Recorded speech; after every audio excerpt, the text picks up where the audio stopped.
PMC Sanjana Sharma Higher Secondary Schoolor 6B ছাত্ৰ-ছাত্ৰী হ'ব।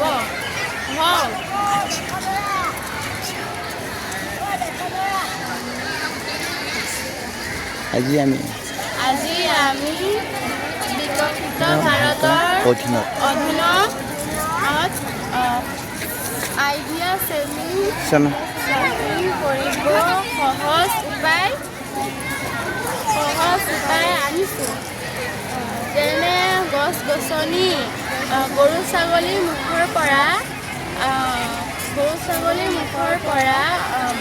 বাচি ৰখাবৰ কাৰণে আমি বাঁহ গছ কাটি ফেঞ্চি দিবলগীয়া হয়।